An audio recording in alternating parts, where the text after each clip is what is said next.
जय श्री कृष्ण चैतन्य प्रभु नित्यानंद श्री अद्वैत गदाधर शिवाम सद्गुरु भक्तवंत की जय। हरे कृष्ण कृष्ण कृष्ण हरे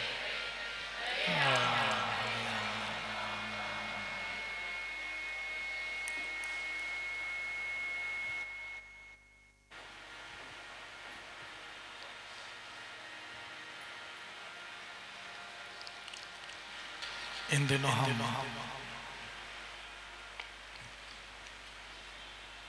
भक्तमाल के उपलक्ष्य में भगवान के भक्तों का जीवन चरित्र सुन रहे हैं।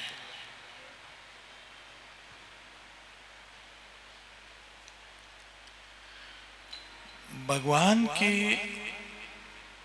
जितनी लीलाएं हम सुनते हैं और जो भगवान की लीलाएं सुनने का पुण्य है,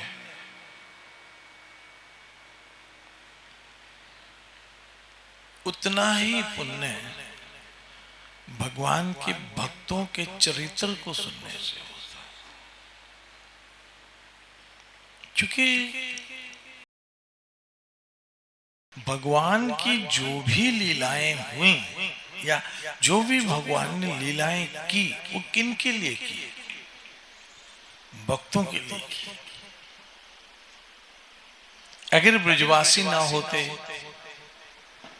तो कृष्ण लीला कहां से होती? इसलिए ब्रज के रसिक भक्तों ने कहा कि जो कृष्ण नाम ना और जो राधा नाम ना हो तो ब्रजराज विचारो रोतो। यानी यदि राधा रानी होती ही नहीं तो कृष्ण की लीलाएं अधूरी रह जाती और फिर कहता ना होता कृष्ण अवतार, आते ही नहीं कृष्ण। अब यहां कृष्ण कहते हैं यदा यदा ही धर्मस्य ग्लानिर्भवति भारत अभूत्थानम धर्मस्य तदात्मानं क्यों परित्राय साधना विनाशाय च दुष्कृता। तो आप देखोगे कि कृष्ण कहते हैं कि भक्तों के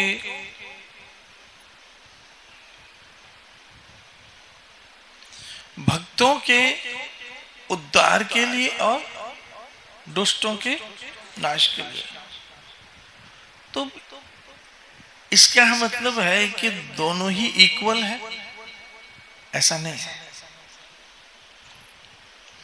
भगवान आते हैं भक्तों के उद्धार के लिए। ये अलग बात है कि उद्धार करते करते उनका विनाश करना पड़ता है, लेकिन उनका हेतु आना भक्तों का उद्धार है। तो आज भी हम एक ऐसे ही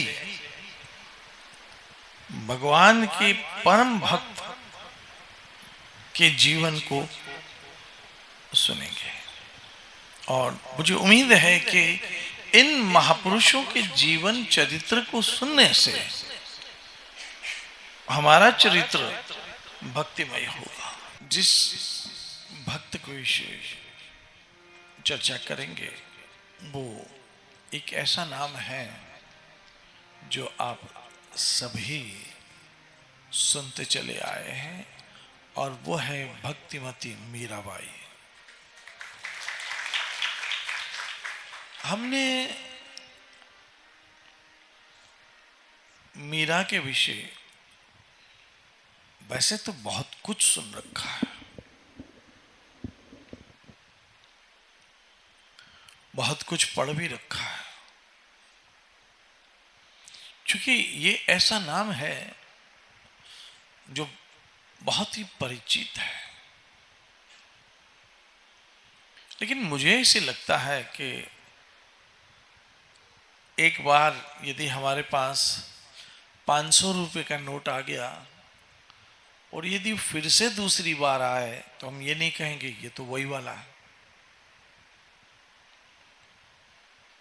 क्योंकि जब पहली बार आया तो 500 था, जब वही नोट, वैसा ही नोट दूसरी बार आया तो वो 1000 हो गया, फिर वही नोट जब तीसरी बार आया तो 1500 हो गया। इसी तरह से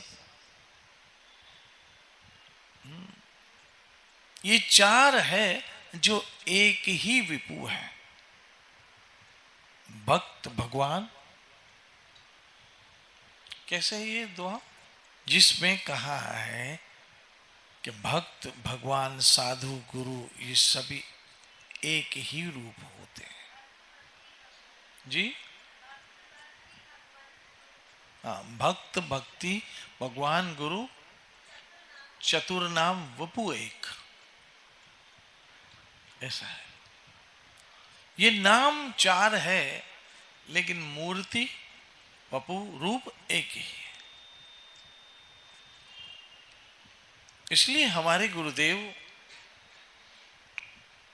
हमें एक शिष्य को वो भगवान से अलग नहीं लगते हैं।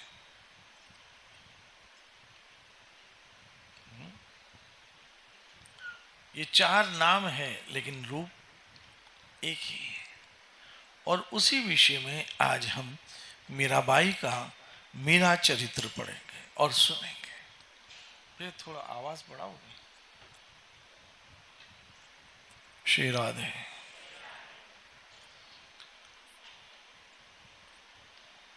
ब्रिज में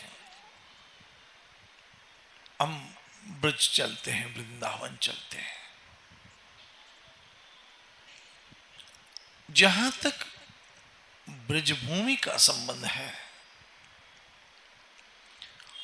तो ये इस पूरे ब्रह्मांड की बात कर रहा हूं। ब्रजभूमि कृष्ण की प्रिय भूमि है। हमारे जो नए बच्चे हैं, नए भक्त हैं जो अभी आए हैं, वो याद रखना कि जब भगवान श्री कृष्ण इस धरती पे अपने गोलोक से आ रहे थे तब उन्होंने अपनी लीलाओं को करने के लिए अपने गोलोक धाम से 84 कोस जमीन इस पृथ्वी पे स्थापित की। कितनी? 84 कोस का जमीन का टुकड़ा वहां स्थापित किया ताकि वो अपनी लीला उसी धरती पे कर सके। जिस तरह से आपको पता ही होगा कि किसी बहुत शक्तिशाली देश का नेता जैसे कि अमेरिका का प्रेसिडेंट जब आता है तो अमेरिकन प्रेसिडेंट कभी कभी ऐसे देश में जाता है, अपना पीने का पानी भी वो अपने देश अमेरिका से लेकर आता है। आपको पता है? यहां तक कि उसका बार्बर भी वो अमेरिका से आता है, उसके साथ आता है। उसका रसोइया उसके साथ आता है। सिक्योरिटी गार्ड तो आते ही, यहां तक कि उसकी कार भी उसी देश से आती है। तो एक राष्ट्रपति ऐसा कर सकता है तो जगतपति क्यों नहीं? इसलिए भगवान जब इस धरती पे आते हैं तो अपने गोलोक धाम से 84 कोस धरती का टुकड़ा अपने साथ लाए और यहां पृथ्वी पे उसे स्थापित किया और उसका नाम पड़ गया क्या? ब्रिज। और उस ब्रिज में ऐसे ब्रिजवासियों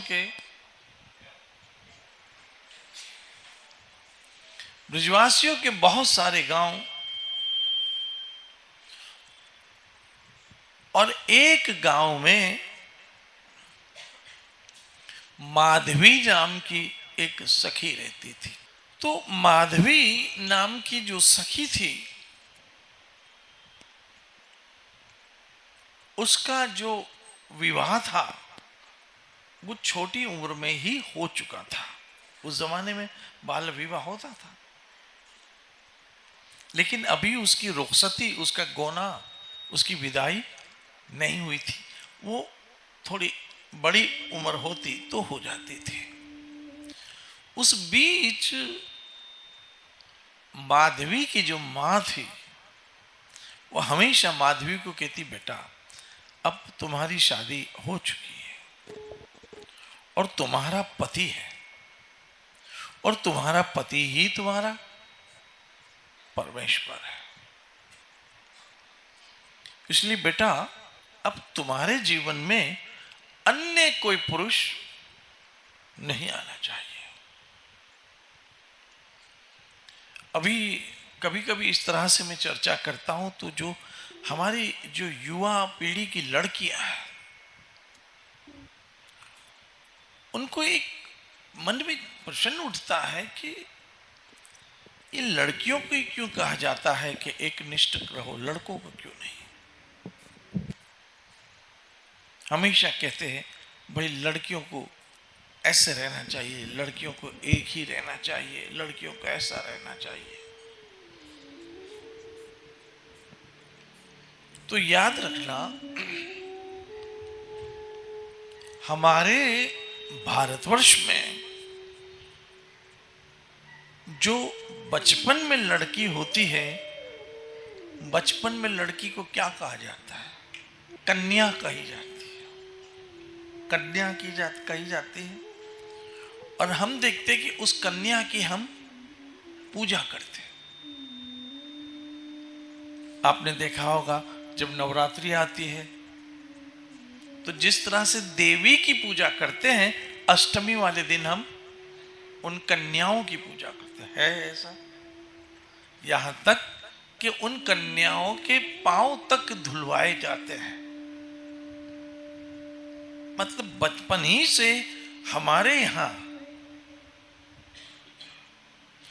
जो लड़की है, जो स्त्री है, उसको हमने देवी का स्वरूप दिया है। इसलिए हमारे गांवों में कई लड़कियों के साथ शब्द देवी नाम में जुड़ता था। याद है? सरस्वती देवी, लक्ष्मी देवी, ऐसे पूरा नाम देवी होता था। ये तो आजकल देवी लगाना हमने छोड़ दिया, लेकिन आज भी जब हम दीक्षा लेते हैं तो नाम के साथ देवी ही लगता है। तो जब वो बालिका होती है तो उसको कन्या कहा जाता है, और जब वो बड़ी होती है और विवाहित हो जाती तो उसे देवी कहा जाता है। इसलिए आपने शब्द सुना होगा कन्या पूजन।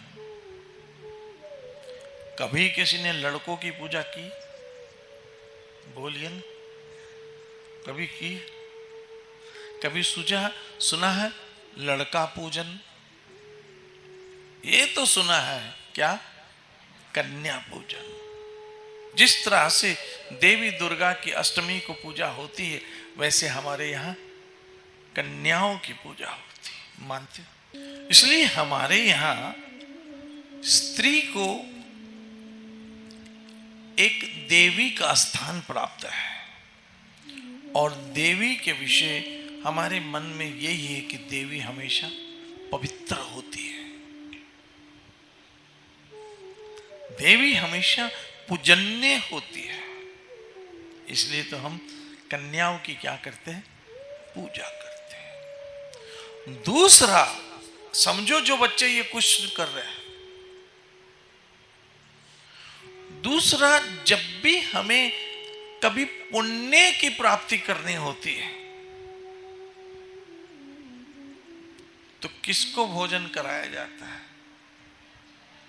कन्याओं को न्याणी भोजन बोलते हैं, कन्या भोजन बोलते हैं। और हमारे यहां ये कहा गया है कि एक न्याणी 100 ब्राह्मण,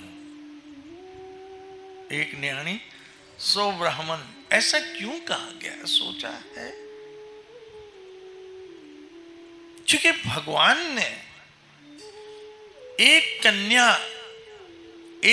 कन्या इक्वल टू 100 ब्राह्मणों के। आप एक कन्या को भोजन कराएंगे। आज तक आपने सुना है कि हमारे यहाँ लड़के भोजन है? किसी ने सुना हो तो बताइए। हमेशा आपने सुना होगा कन्या भोजन है। कभी किसी ने कहा लड़के भोजन है? कभी नहीं सुना होगा। क्योंकि हमें ये समझाया गया और हमारे शास्त्रों में भी लिखा है, जो जो पुण्य के स्रोत है उसमें गाय, ब्राह्मण, गुरु और कन्या है। इसलिए कन्या का स्थान हमारे धर्म में बहुत ही ऊंचा है, बहुत ऊंचा है कन्या का स्थान। क्यों ऊंचा है? कि जितने भी बड़े से बड़ा पुरुष हो या महापुरुष हो, उसकी जन्मदाता स्त्री होती है। उसकी जन्मदाता स्त्री होती है। यहां तक कि भगवान को भी इस धरती पे आना हुआ तो वो माँ के द्वारा ही इस धरती पे आए। और तो और भगवान ने भी अपनी पहचान यशोदा नंदन, देवकी नंदन, कृष्णाय वासुदेवाय देवकी नंदनाय च, आपने देखा कौशल्या नंदन, रोहिणी नंदन, सुमित्रा नंदन, है ना? तो यहां हमारे धर्म में स्त्री को देवी का प्रतीक माना गया और देवी हमारे लिए सदैव पूजनीय है और देवी सदैव पवित्र होती है। जिस तरह से देवी का चरित्र होता है, ऐसे ही हमारे यहां हमारी बेटियों का चरित्र होता है। इसलिए हम हमेशा अपनी बेटियों को उस स्थान पे देखते हैं जहां पर हमने देवी मां को स्थानित किया गया है। आ रही सोच? इसलिए आपने देखा होगा कि हमारे यहां कन्याओं की पूजा होती है, कन्याओं को भोजन खिलाया जाता है, कन्याओं को दक्षिणा भी दी जाती है, क्योंकि कन्या हमारे यहां देवी तुल्य है और हम नहीं चाहते हैं कि हमारी देवी अपने स्थान से कहीं नीचे आए। इसलिए उसको एक ऐसी शक्ति प्रदान की गई है जिसको कहते हैं पतिव्रता।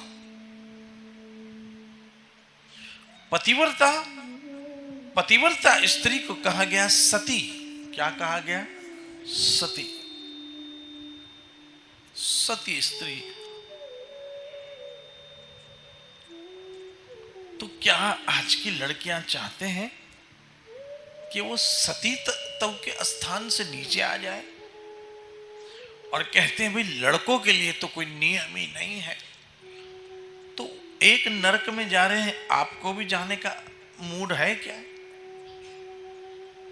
या एक खड्डे में गिर रहे हैं, आपको भी उनकी बराबरी करके खड्डे में गिरना है?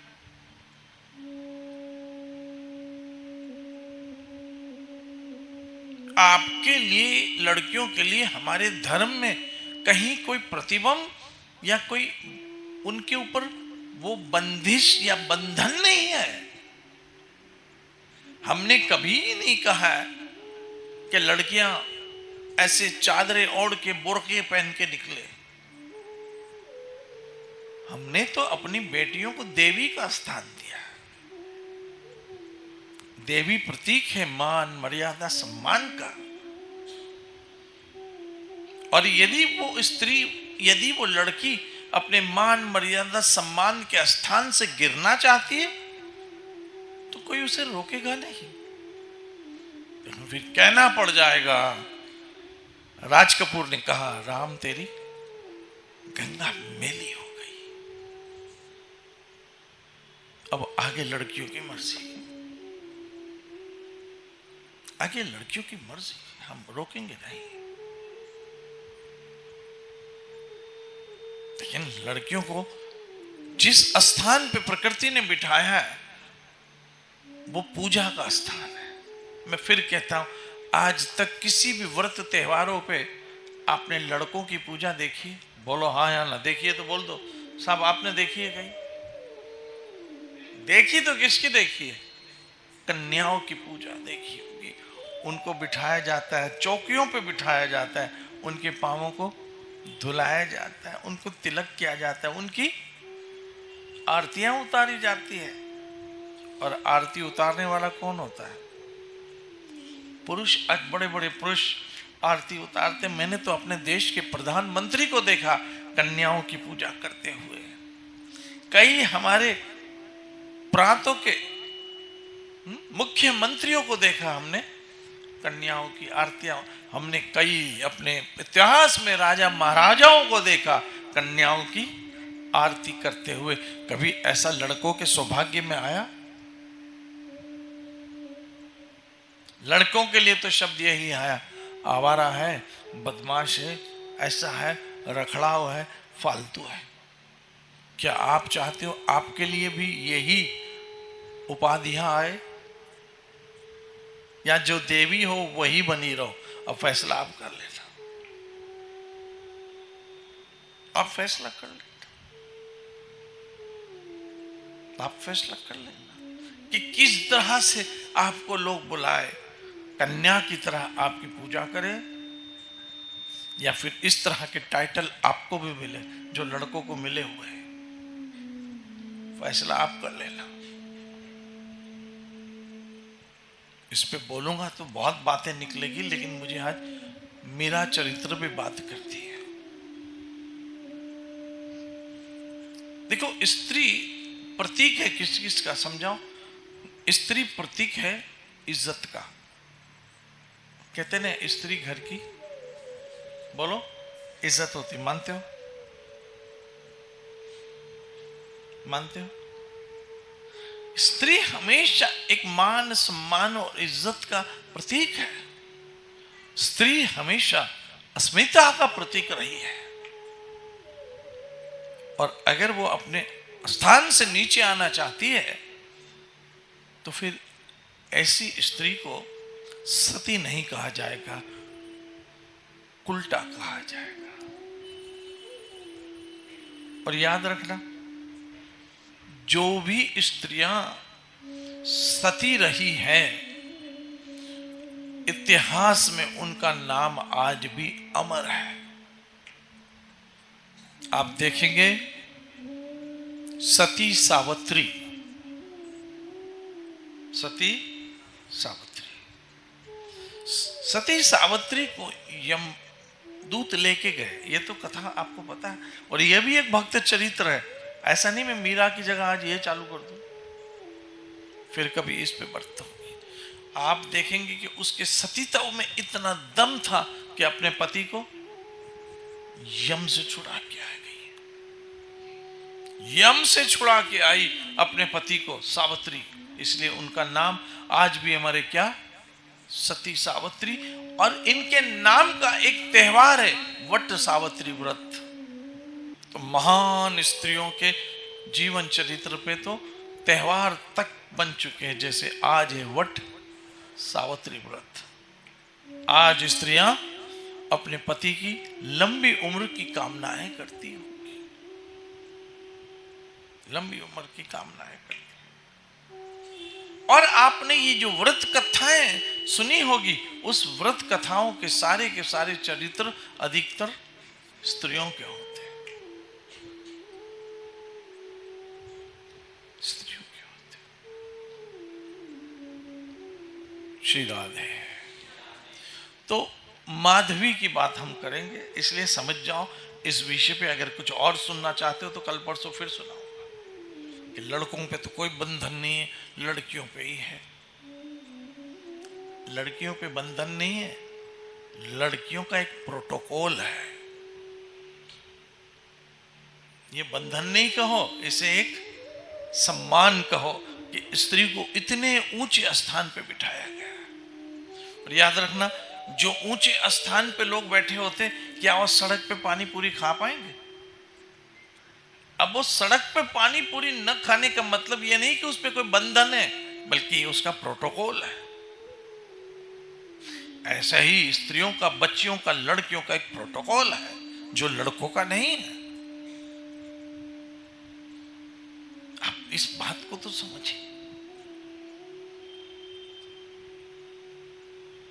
मैं कभी इस पे फिर चर्चा करूंगा, हमारे शास्त्रों में क्या लिखा गया है।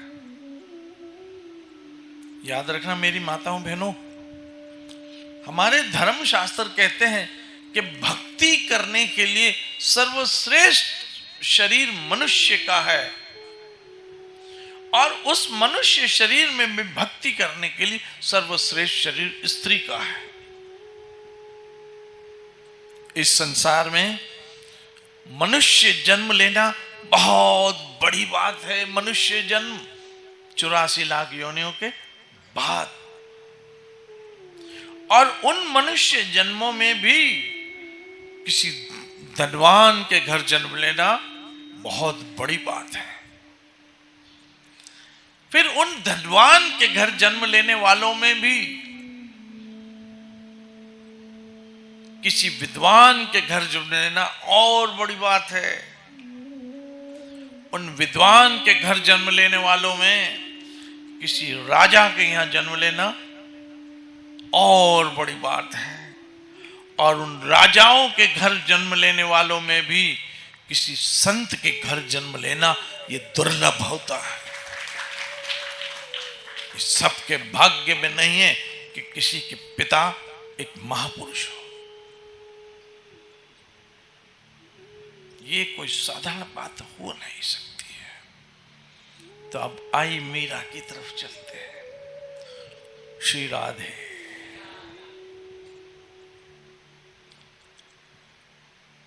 तो पिछले जन्म में माधवी सखी जो ब्रिज में रहती थी, और माधवी की विवाह बचपन में ही हो चुके थे, अब सिर्फ उसकी विदाई बाकी थी। जैसे जैसे विदाई के दिन नजदीक आते, माधवी की मां समझाती, बेटा अब तुम्हारा पति तुम्हारा परमेश्वर है। लेकिन उस जमाने के पति होते भी परमेश्वर थे। अब अगर पति रावण हो और उसे परमेश्वर मानो तो मैं तो रिकमेंडेशन नहीं करूंगा। वो एक अलग विषय हो जाएगा, because I am the out of the box.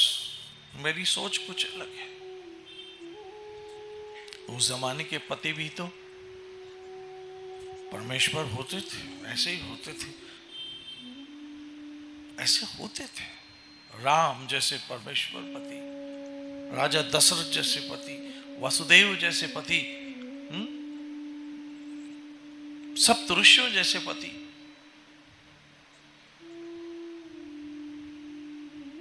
तो फिर बेटा अब तेरे जीवन में तेरे पति के अतिरिक्त कोई नहीं होना चाहिए। और एक बात मैं लड़कियों को समझा देता हूं कि जो पति है ना, वो आपका एक बहुत बड़ा शेल्टर है। दूसरे तो ये जो एक्स्ट्रा मैरिटल अफेयर होते हैं ना, जो पति को छोड़ के स्त्रियां कहीं जाती है, पति उसको शेल्टर देता है, बाकी उससे टाइम पास करते हैं। उसको कभी अपनाएंगे नहीं, उसका यूज करेंगे, छोड़ देंगे। पति उसका शेल्टर है, बाकी उसके लिए टाइम पास बनेंगे। इसलिए सावधान रहना।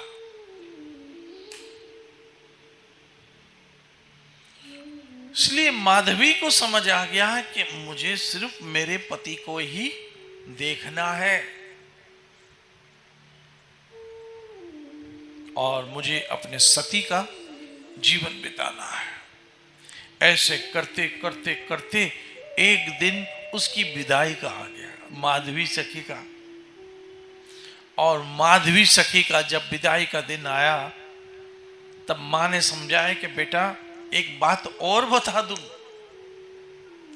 कि जहां तू जा रही है वहां तेरे ससुराल में सब तो ठीक है, लेकिन एक से तू बच के रहना। बच के रहना रे बाबा, मां किससे बचना है? बोला वो जो श्याम सुंदर है ना, उससे तू दूर रहना बेटा। क्यों? बोला बस जो मैं तुझे कहूं वो कर लेना, कन्हैया से तू दूर रहना, उसकी तरफ तू कभी देखना भी नहीं, क्योंकि उसकी तरफ तूने देखा ना, गई काम से मोहित हो जाएगी तू। और अब तेरा ब्याह हो चुका है बेटा, अब तुझे तेरे पति के संग ही रहना है।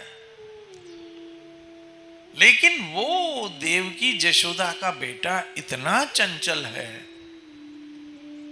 इतना चंचल है कि सुना है कि कामदेव की पत्नी रति भी उसे देखे तो वो मोहित हो जाती है। इसलिए बेटा उसको तो कभी देखना ही नहीं। यही बात जब एक स्त्री नंदगांव में ब्याह करके गई, तो नंदगांव में ब्याह कर गई तो उस गोपी को उसकी सासू ने कहा कि देख बेटा, सुबह जब गैयों के जाने की आवाज आए, अर्थात उनके गले की घंटियां, उनके पांव में घुंघरू जो बंधते हैं, और गैयों के रंभाने की आवाज आए, तो तू घर के झरोखे बंद कर देना बेटा। बोला क्यों मां? बोला बस बेटा, मैं तुझे जो कहूं वो करना। इंसान की नेचर है, जिसके लिए उसे मना करता है ना, उसके प्रति उसका क्या बोलेंगे, उसको एक शब्द क्या है, है? एक सस्पेंस होता है, क्यों मना किया, देखो तो सही, है? ऐसा हो जाता। तो रोज तो वो झरोखे बंद कर देती थी, लेकिन सोचती थी आखिर मना क्यों किया, ऐसा है ही क्या। और एक दिन उसने देखा उसकी सासू इधर उधर कहीं गई है, सत्संग वस्तव में गई होगी बुढ़िया,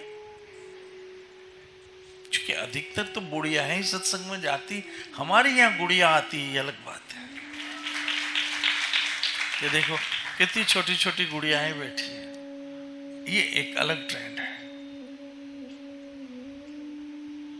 तो उस गोपी ने बाहर देखा तो दूर से तो कुछ दिखा नहीं, क्या दिखा, बहुत सारी गौएं, बहुत सारी गायें चली आ रही थी, और गायों के बीच जैसे ही उसकी नजर कृष्ण पे गई, तो भगवान जो है ना वो ऑल अट्रैक्टिव है, अपनी ओर खींचने वाले। हम जीव जो हैं जस्ट लाइक लोखंड, हम तो आयरन जैसे हैं, जंग खाए हुए, रस्टेड है। हमारे मन कैसे है? रस्टेड, जंग खा चुके हैं। लेकिन मेरा Krishna just like a magnet है, वो खींच लेता है। इसलिए कृष्ण का नाम है ऑल अट्रैक्टिव। कृष्ण का अर्थ क्या बनता है? ऑल अट्रैक्टिव, आकर्षण करने वाला, अपनी ओर खींचने वाला। और यही हमारे राधा वृंदावन चंद्र की एक ऐसा विशेष गुण है जो हमारे युवाओं को अपनी ओर दिन ब दिन खींचते चले जाते हैं, और फिर खुद ही प्लानिंग भी करते हैं जैसे हम देखते हैं कि हमारे घर पे बहुत सारे मेहमान आते हैं तो हम सोचते भाई थोड़ा घर को ठीक करवा लो। तो मेरे ठाकुर का भी घर अभी देखिए कैसे होता चला जा रहा है, और वो प्रेरणा भी दे रहा है, और सारे के सारे इंतजामात भी वही कर रहा है, हमें तो कुछ करना ही नहीं पड़ रहा। तो वो उसने देखा कृष्ण को, और वो देखती ही रह गई। कैसे देखा? जनक नंदिनी ने देखा तो देखती ही रह गई। ऐसे कुछ है भजन, वो गोपी कृष्ण को देखते ही रह गई। तेरे चेहरे से नजर नहीं हटती, नजारे हम क्या देखें, फोकस हो गई। अब इसकी सास ने देखा, हाय राम, विकेट गिर गई, आउट दिसंबर, गई काम से। तब उसकी सासू ने गुस्से से कहा, बहू मैं तुम्हें कभी का देख रही हूं कि तुम बाहर देख रही हो, किसको देख रही हो? तब बहू ने कहा, मां यह आपके बड़े दुर्भाग्य है कि आप मुझे देख रही हो, देखने योग्य तो गवों के साथ जा रहा है गोविंद। अरे जिसको देखना है उसको देखो, मुझे क्या देख रही हो? देखने योग्य तो मेरा कन्हैया है, देखना है तो उसे देखो। और जब उसे एक बार देख लोगी ना तो कह उठोगी, किससे नजर मिलाए तुम्हें देखने के बाद, अब किसको देखेंगे? देख लिया। और यही सूरदास ने किया था, कभी इस पे भी चर्चा करेंगे। इसलिए अब माधवी सावधान हो गई कि मेरी मां ने कहा है कि भाई तू कभी कृष्ण को अपना मुंह दिखाना ही नहीं, और ना ही कृष्ण को देखना, नहीं तो तेरी घर गृहस्थी चलने वाली नहीं है।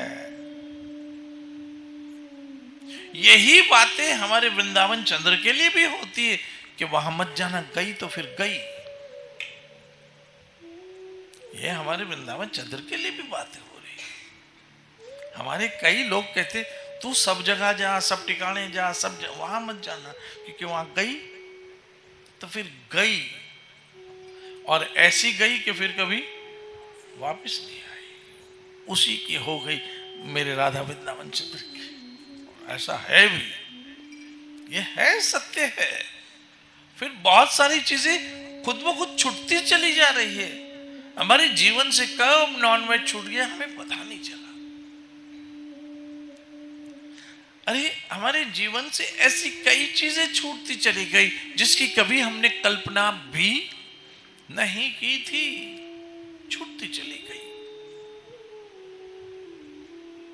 छूटती चली गई। छूटते छूटते छूटते छूटते एक दिन प्राण भी छूट जाएंगे और अपने घर चले जाएंगे। तब तो मैं कहता हूं, तब मैं कहता हूं कि इतना तो करना स्वामी, जब प्राण तन से, इतना तो करना स्वामी, जब प्राण तन से निकले।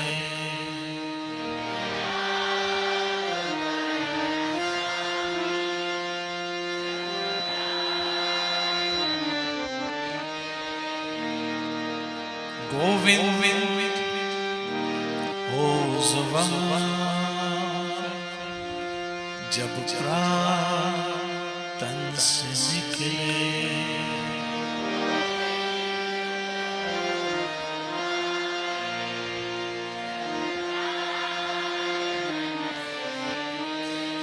इतना तो कर स्वामी, जब प्राण तन से निकले।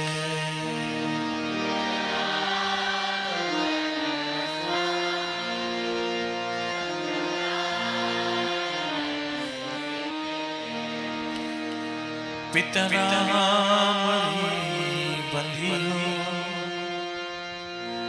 छवि मन में ये बसी हो,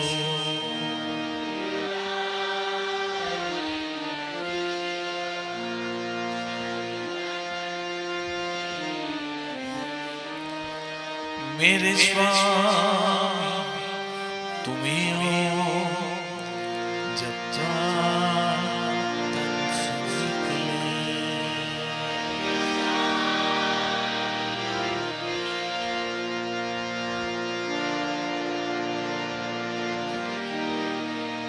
जब इंसान को कोई रोग, कोई बीमारी पकड़ लेती है, तो बीमारी का सुनते ही उसका मन उदास हो जाता है ना। मूड खराब, मन उदास, मन दुखी हो जाता है। ऐसे में कोई अच्छा भी नहीं लगता है। उदासी, एंजाइटी, परेशानी, मन दुखी और उल्टे उल्टे विचार आते कि अब मैं बस मर जाऊंगा, मेरा क्या बनेगा। आईसीयू, हॉस्पिटल, ऑपरेशन, डॉक्टर, कड़वी दवाएं, गोली और बहुत कुछ। लेकिन ये हरि कथा, ये हरि कीर्तन, ये राधा वृंदावन चंद के दर्शन उस समय एक मन को आतत देते, एक मन को संतावना, एक मन को सेटिस्फेक्शन देते हैं कि यदि मर भी गए तो लेने तो वही आएगा। एक डर के अंदर भी, एक डर के अंदर भी जीत का आनंद, एक अंधेरे में भी कहीं रोशनी होती है। उस वक्त जल्दी आना, ऐशा भूल न जाना।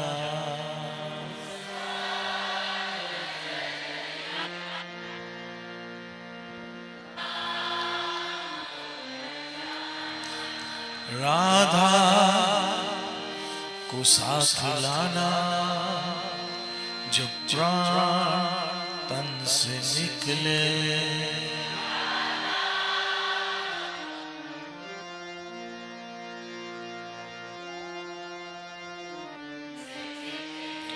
इतना तो करना स्वामी, जब प्राण तन से निकले।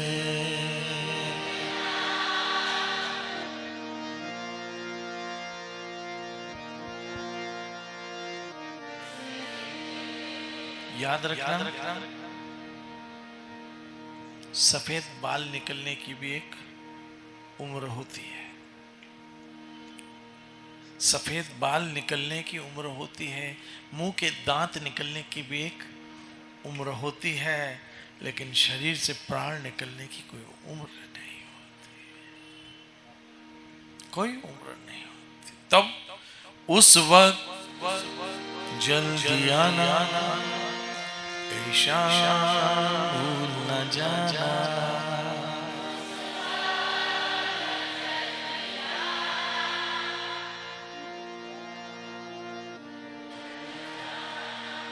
हे श्याम सुंदर, हॉस्पिटल हो या आईसीयू हो, और मेरे शरीर की अवस्था कैसी है मुझे नहीं पता। मैं तड़पूं, दर्द से चिल्लाऊं, मेरा रोम रोम पीड़ा है, मुंह सूखा हो, पेट भूखा हो, कई दिनों से भोजन खाया नहीं, कुछ सूझे नहीं कोई दिशा।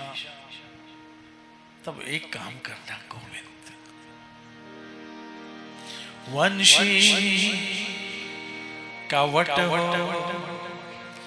यमुना जी का तट हो।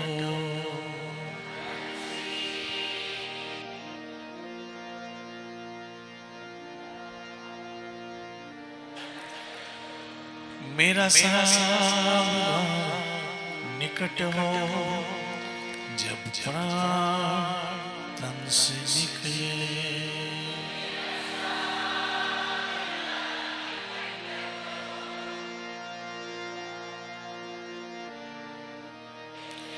इतना तो करना स्वामी, जब प्राण तन से निकले।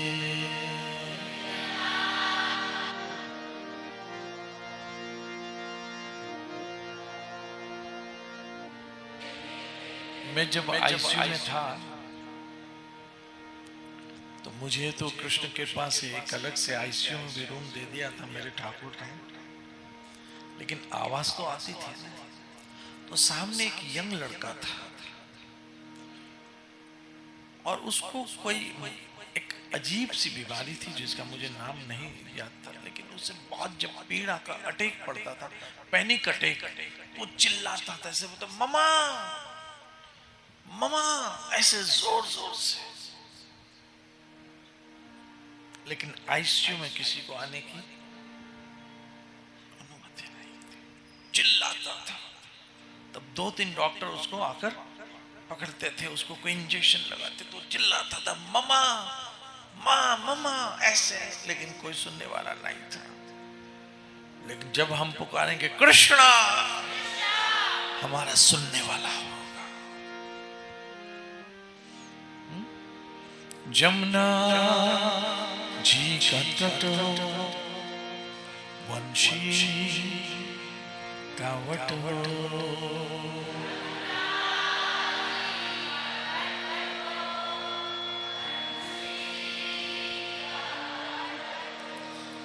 मेरा सारा निकट हो, जब प्राण तन से निकले।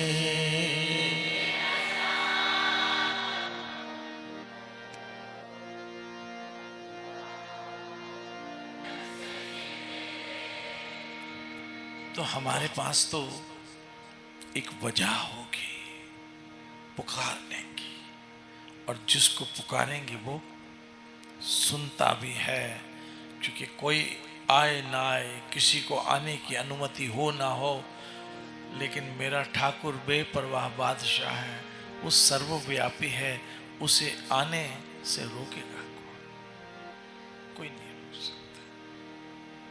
इसलिए बात हो रही थी किसकी? माधवी की। अब बात बैठ गई कि मुझे कन्हैया को देखना नहीं है, गड़बड़ हो जाएगी, मैया ने बोला। अब बारात चली, माधवी को बैल गाड़ी पे बिठाया जैसे उस जमाने में दुल्हन को बिठाते थे, और चल पड़े। चलते चलते चलते जैसे नंदगांव नजदीक आता चला गया, सारे दोस्त दूल्हे राजा से मस्ती मजाक कर रहे थे, जैसे दूल्हे को छेड़ते हैं। दूल्हा भी शर्माता जा रहा था, दुल्हन यहां पर घूंघट में बैठी थी।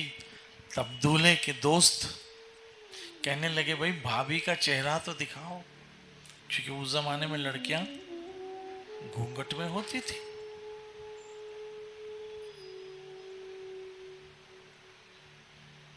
पहले घूंघट में होती थी, अब घट में होती है, फिर घट घट में होती है, और वही घट घट आगे जाके खटखट होती है। तो अब सारे दोस्त उस माधवी का क्या घूंघट उठा उठा के क्या देखने लगे? चेहरा, भाई दोस्त थे, अब देखे तो सही भाभी है कैसी। ऐसे में बैलगाड़ी में किसी ने जंप मारा, ठाक उछल के किसी ने जंप मारा। बैलगाड़ी मानो कोई भूकंप आ गया हो। पता चला उस माधवी के पति को पता चला कन्हैया आया। अब आया कन्हैया, और आते ही मतलब भाभी का चेहरा तो दिखाओ जरा। अब उसकी मां ने कहा था कि तू सबको दिखाना चेहरा और सबको देखना, लेकिन कन्हैया को मत देखना, नहीं तो गई काम से। क्यों गई? भूल गई कहीं आना जाना। तो अब तो केवल शाम को पाना, भूल गई कहीं आना जाना। और मुझे ऐसा लगता है कि हमारे साथ भी कुछ मिलता जुलता हो रहा है कि जब कथा का समय होता है रियली हम बहुत सारी चीजें अवॉइड करते हैं, पहुंच जाते हैं इधर। मैंने जो भी मेरे अपॉइंटमेंट थे कहीं भी आने जाने मिलने जुलने के, मैंने कहा 20 और 27 के बीच में कहीं नहीं जाऊंगा, क्योंकि मेरे ये मेरे हरि की महफिल लगी पड़ी है, ये सब हरि के प्यारे बैठे हुए। अब माधवी ने क्या किया, घूंघट को मजबूती से पकड़ लिया और श्याम सुंदर ऐसे घूंघट को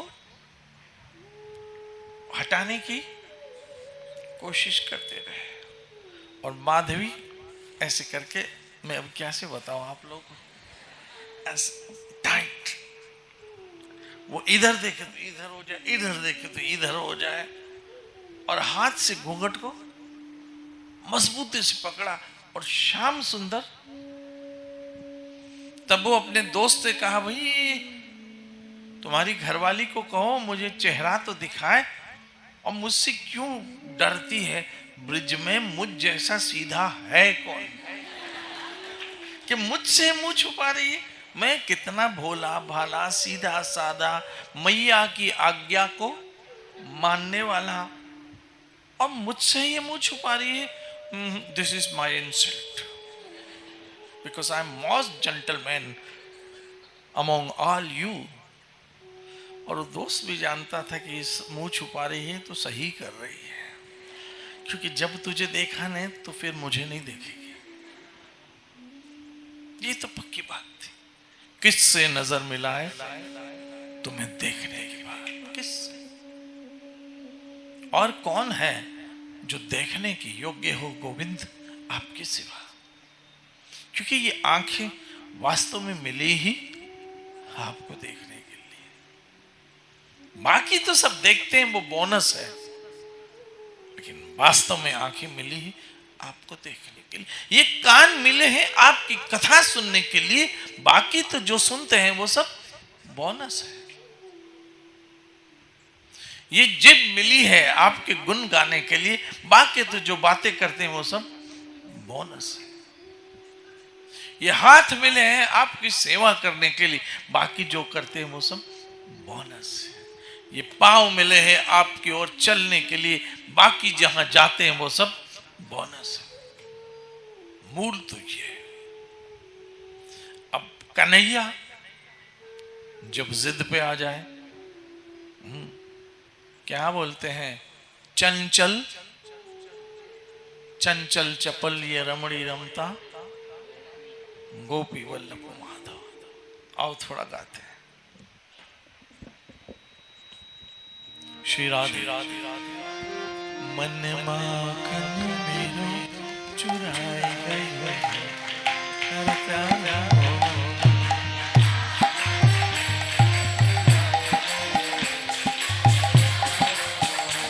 मन माखन मेरो चुराए गए प्यारो प्यारो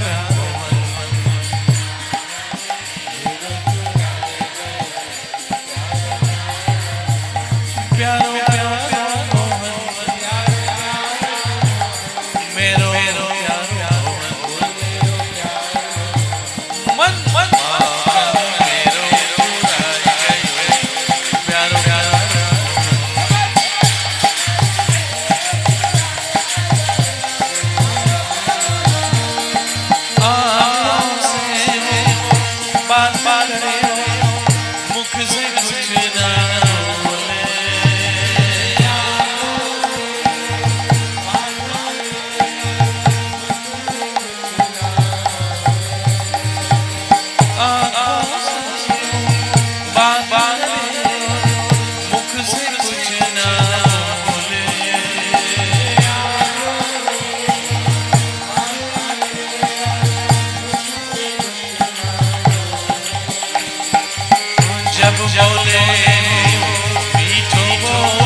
तो वो तो सो तीर चला प्यार प्यार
बैठी कि माँ ने कहा था कि यदि कन्हैया को देखा तो बेटा फिर तू किसी और को देखने के लायक बचेगी नहीं, मत देखना तू, क्योंकि फिर तुझे कोई और भाएगा नहीं, क्योंकि मुझे फिर तू बोलेगी कि मुझे भाग गया मुरली वाला और बन गई, फिर बोलना नहीं बेटा तू। फिर तू गोल मैदान से चलती चलती चोपड़ा पे जाएगी और कब टर्न हो जाएगी तुझे भी नहीं पता पड़ेगा, तुझे नहीं पता पड़ेगा कब यू टर्न हो गई, तुझे नहीं पता चलेगा बेटा, इसलिए वहां जाना ही नहीं। बहरहाल कन्हैया कह रहा है भाई मुंह तो दिखाना पड़ेगा, और उसने कहा नहीं नहीं दिखाऊंगी मुंह। और याद रखना जब भगवान हमें कहे सर्वधर्मान परित्याज्य,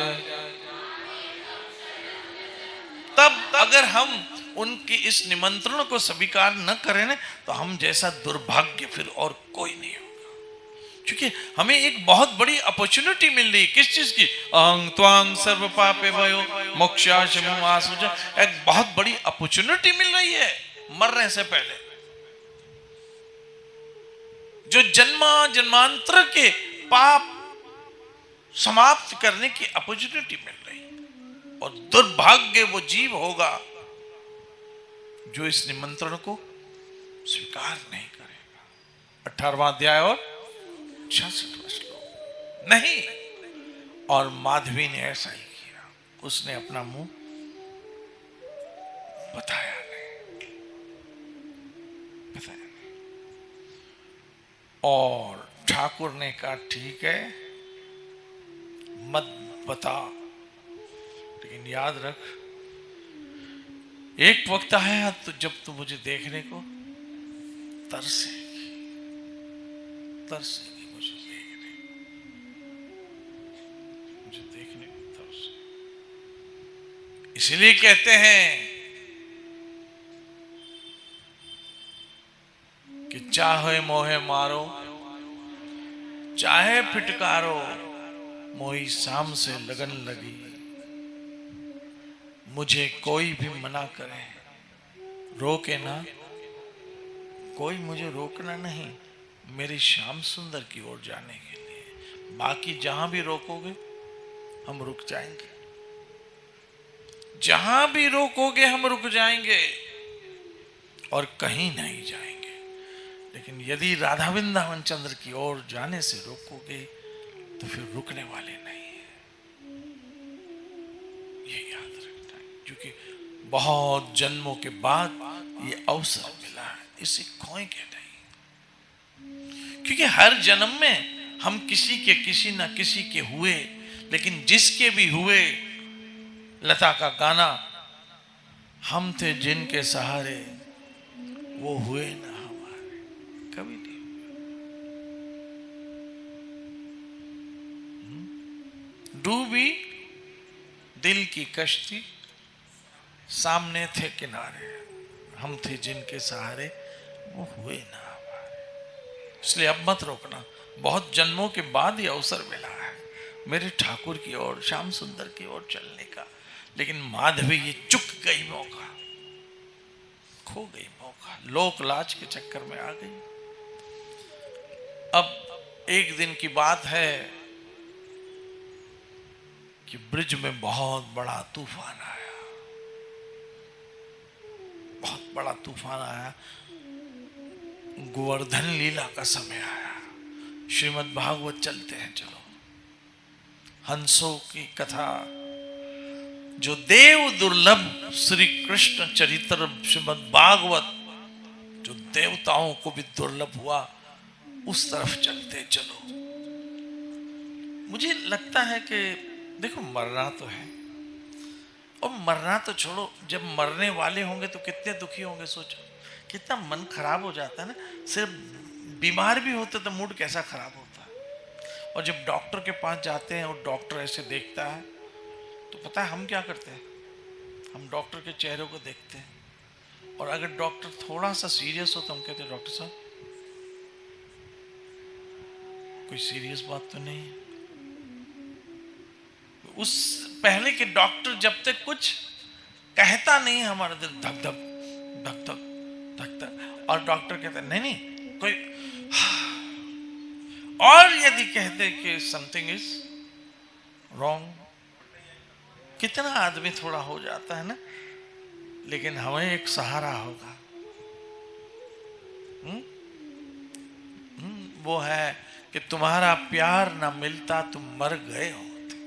राधा वृंदावन चंद्र क्या बोला, तुम्हारा प्यार ना मिलता तुम मर गए होते, कसम प्रभु की जहां से गुजर गए होते। ये तो तुम्हारा प्यार है राधा वृंदावन चंद्र। आज भी तेरा आसरा, कल भी तेरी आस, एक उम्मीद है प्रभु आपसे, और इसी सहारे पे तो हम इतने उछल रहे हैं, आप ही के सहारे। नहीं तो कर्म तो हमारे 0/0 है। लेकिन हमने, 0 ने एक अकलमंदी का काम किया है कि 0 ने अपने साथ 1 को लगा लिया है। वो एक ठाकुर आप हो हमारे। अब जब गोवर्धन लीला आई, तब भगवान ने गोवर्धन धारण किया, और सारे ब्रजवासी गोवर्धन के नीचे अपने प्राणों की रक्षा करने के लिए वहां शरणागत हो गए। उसमें माधवी सखी भी थी। अब माधवी सखी तो थी, ठाकुर ने एक उंगली पर गोवर्धन धारण कर रखा है, और जिसने गोवर्धन के दर्शन किए होंगे, एक ऐसा पहाड़ जो ब्रज में है और जो साक्षात हरि का स्वरूप है। आप कहेंगे पहाड़ प्रभु का स्वरूप हो सकता है, अरे पहाड़ क्या, मेरे लिए तो आप भी प्रभु का स्वरूप हो, पहाड़ तो बहुत दूर की बात है। तब सब ब्रजवासी वहां पनाह शरणागत हो गए। तब माधवी सखी भी थी, और बहुत तेज हवा चली, तब माधवी सखी का घूंघट उड़ गया, उतर गया। क्योंकि आदमी जब प्राण की रक्षा के लिए सोचता है, तो हम वस्त्रों का किसको ध्यान रहता है, किसको ध्यान रहा। जब कहीं मुसीबत आती है तो स्त्री भागती है, ये भी नहीं सोचती कि घर सर पे दुपट्टा रखा है या नहीं, किसको वहां होश होता है। माधवी का चेहरा खुल गया, लेकिन माधवी को कृष्ण नहीं दिख रहा था, कृष्ण नहीं दिख रहा था। क्योंकि जब कृष्ण ने देखना चाहा, तब उसने कृष्ण को मना कर दिया। ये यथा माम प्रपद्यन्ते ताम तथा एव भजामि हम, तुम जैसी नियत से मेरे पास आओगे, तुमको रिजल्ट भी मैं वही दूंगा, तुमको परिणाम भी मैं वही दूंगा, क्योंकि तुम्हारे अंदर में बैठा हूं। माधवी ने सोचा मेरा चेहरा कृष्ण ना देखे, तो कृष्ण ने कहा कि चल फिर तू भी मेरा दर्शन नहीं कर पाएगी।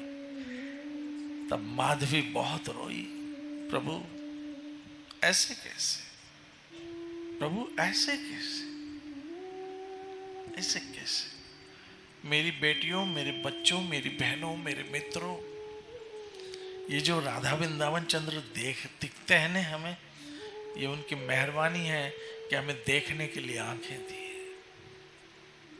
अगर ना होती तो ये इतना सुंदर छवि किसको दिखती थी। इसका मतलब है वो देखने देता है तो हम देख रहे हैं, और ये कथा सुनने देता है तो हम, आपने देखा होगा अलका याग्निक का नाम सुना है, मेरी फेवरेट है, मैं उसके बहुत गाने सुनता था, मेरी बहुत ही फेवरेट है अलका याग्निक। क्या दिल ने कहा, क्या मैंने सुना, अलका याग्निक का। तो अचानक फ्लाइट से उतरी, और फ्लाइट से उतरते ही पता चला, आपने न्यूज़ से सुना क्या हुआ, हाँ? कान में सुनने की शक्ति चली गई, अब सुन नहीं पा रही है। फ्लाइट से उतरती दोनों कान से कुछ नहीं सुनाई दे रहा, जैसे ही उतरी पता चला कुछ नहीं सुनाई दे रहा, नथिंग, जीरो। इसीलिए कहता हूं मेरे बच्चों, मेरे भाइयों, मेरी माताओं बहनों, वो सुनने देता है तो हम सुनते हैं, और सुनते हैं तो क्या सुनते हैं, वो अब बोलने की मुझे जरूरत नहीं है, बोलने की जरूरत। अब माधवी तरस रही थी वो चेहरा देखने को, तब बहुत रोई, बहुत रोई, बहुत रोई। तब कृष्ण ने कहा कि तूने घूंघट निकाला, अरे सखी घूंघट तो तुझे संसार से निकालना था, याद रखना, संसार से घूंघट निकालो, क्योंकि मुंह तो हमें कृष्ण को दिखाना है। हम कहते हैं ना भाई, भगवान को हमको मुंह दिखाना बोलते हैं ना, तो मुंह तो हमें कृष्ण को दिखाना है, बाकी तो घूंघट है सबसे। जिस दिन कृष्ण ने घूंघट कर लिया, अब कृष्ण ने घूंघट किया था, माधवी को कृष्ण के दर्शन नहीं हो रहे थे, तब एक कवि ने कहा कि घूंघट की आड़ से दिलवर का दीदार अधूरा रहता है। नहीं दिख रहे थे कृष्ण। माधवी जब रोई, तड़पी, तब कृष्ण ने कहा चल एक मौका तुम्हें देता हूं, जब तुम मीरा बनोगी, क्या बोला, जब तुम मीरा बनोगी तब मैं गिरधर बन के तुम्हारे पास ही रहूंगा। जब तुम मीरा बनोगी तब मैं गिरधर बन के तुम्हारे पास रहूंगा। और उसी वचन के अनुसार मीरा का जन्म राजस्थान के कहाँ हुआ, मेवाड़ में हुआ। और मेवाड़ में होकर मीरा क्या गा रही थी पता है? कई जन्मों से बुला रही, कई जन्मों से बुला रही, कोई रिश्ता जरूर होगा।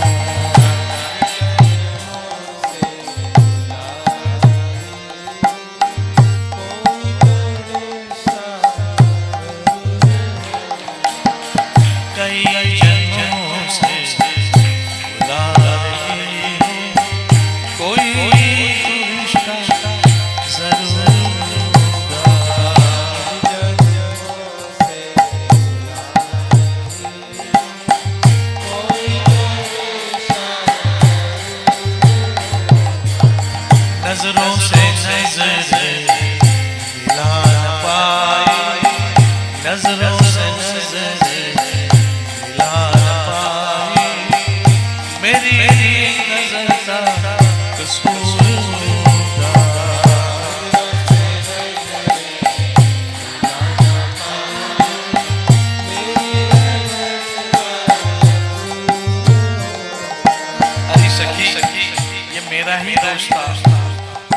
श्याम सुंदर कह रहे थे कि अरे सखी मुंह दिखा दे, लेकिन मैंने मुंह छुपाया। मुंह दिखाया किससे? जिससे मुंह छुपाना था। लोग आज भगवान से मुंह छुपा के घूम रहे हैं, संसार को मुंह दिखा रहे हैं और ऐसे बोलते हैं। क्या बोलते पता है? संसार को भी तो मुंह देना है, लोगों को भी तो मुंह देना है, घर वालों को भी तो मुंह देना है, परिवार वालों को भी तो मुंह देना है, दोस्तों को भी तो मुंह देना है। हम माधवी वाली गलती फिर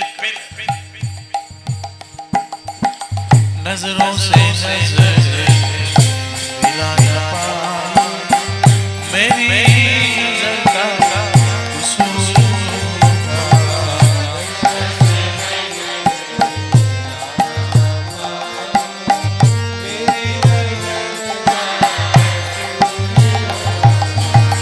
तुम ही तो मेरे माता पिता, तुम ही तो मेरे बंधु संसार।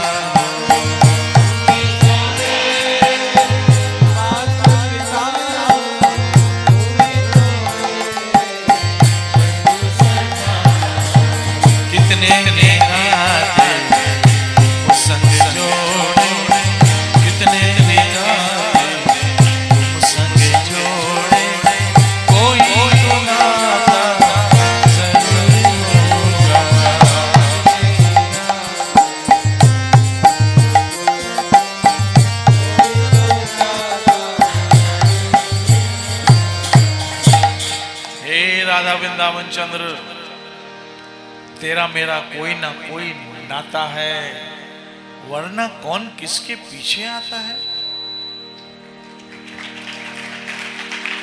ये जितने लड़के, जितनी लड़कियां, जितने बच्चे बैठे हैं, वो अनजाने में कृष्ण की ओर आ रहे हैं। उनको कुछ महिमा का पता नहीं है, ना ही कभी शास्त्र पढ़े। उन्होंने तो कभी गीता के 10 श्लोक भी नहीं पढ़े होंगे, शास्त्रों के कभी नाम भी नहीं पता होंगे, लेकिन फिर कौन खींच रहा है इतनी छोटी छोटी उम्र में? ये जो इनकी उम्र है कैप्सी, मैकडी, स्टारबक्स की, वो आज यहां बैठे। क्यों? बच्चों, आपने स्टार को छोड़ा है क्योंकि आपके जीवन में अब मून है? इसलिए हमारे ठाकुर के नाम के साथ क्या है? चंद्र, मतलब मून। ये स्टार बक्स का स्टार गया, अब हमारे पास वृंदावन का चांद आया है।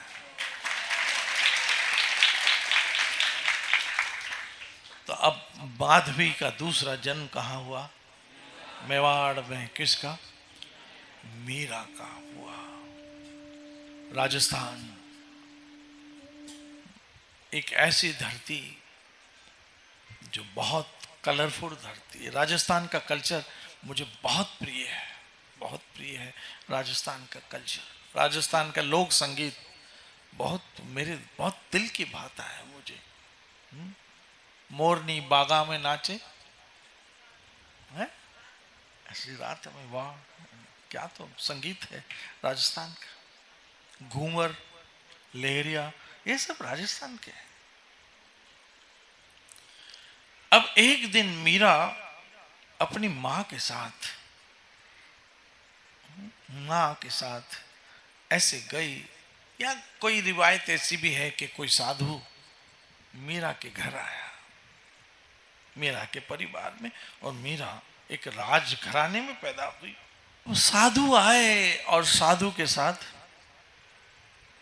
कृष्ण अपने साथ, वो कृष्ण को लेके घूमते।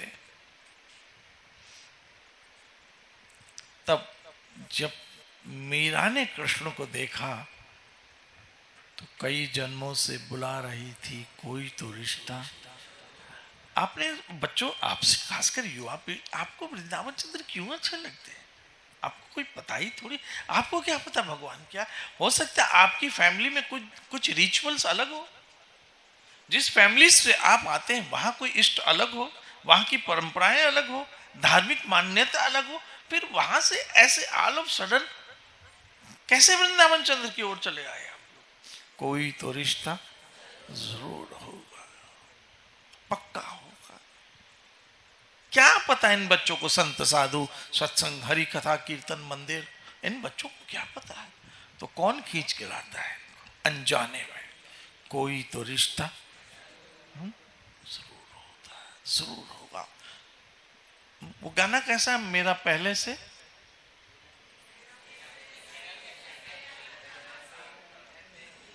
यूं ही नहीं दिल लुभाता को। ऐसे वृंदावन चंद्र आपके दिल को भाते थोड़ी है, वो है पूर्व जन्म का रिश्ता जो अब फलीभूत हुआ है।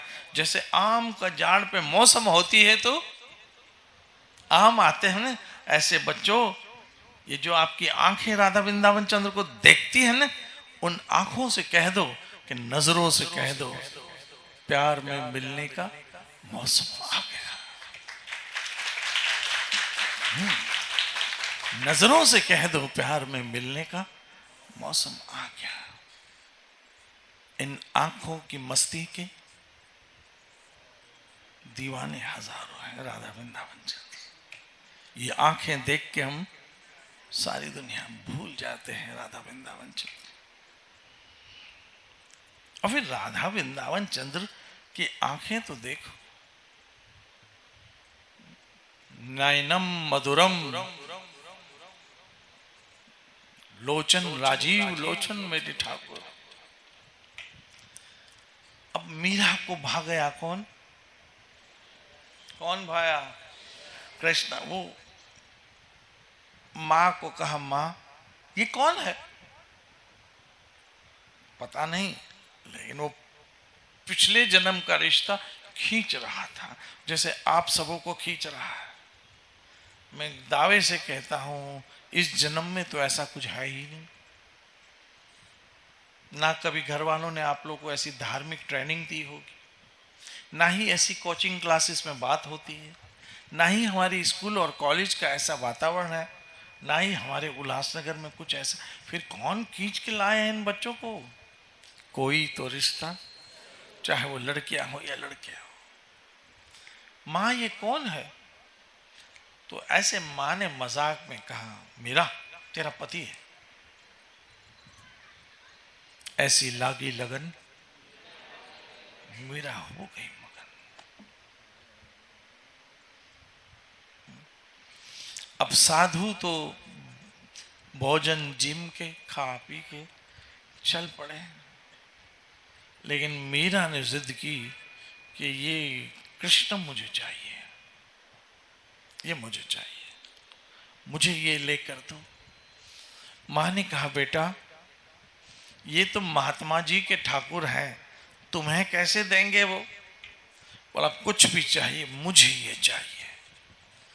याद रखना जिस दिन हमने मन में ये जिद ठान ली कि मुझे ये चाहिए, वही जन्म आपका आखिरी होगा, अंतिम जन्म।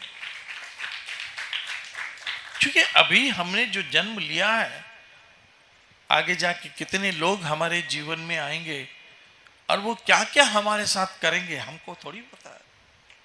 कैसे कैसे हमारा यूज करेंगे, कहां कहां हमारा यूज करेंगे, हमें थोड़ी पता है।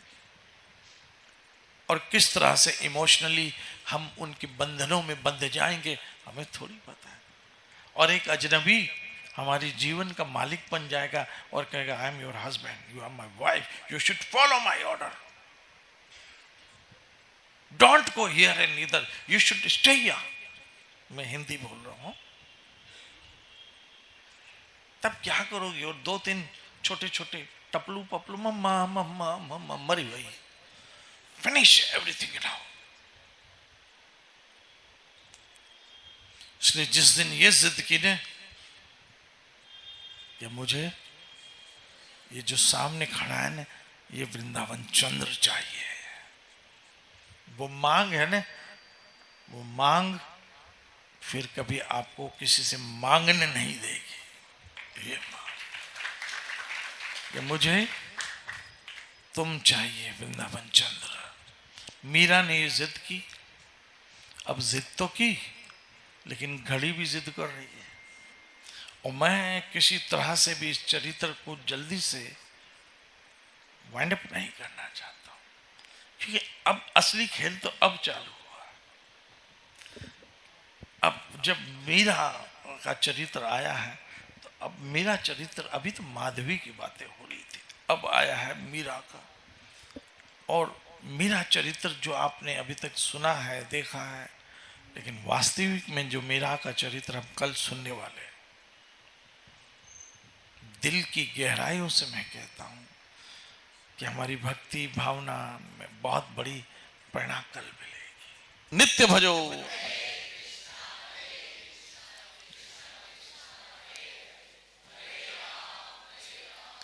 श्री श्री राधा वृंदावन चंद्र बिहारी लाल निताई गो। जय जय श्री राधे, जय जय श्री राधे, जय जय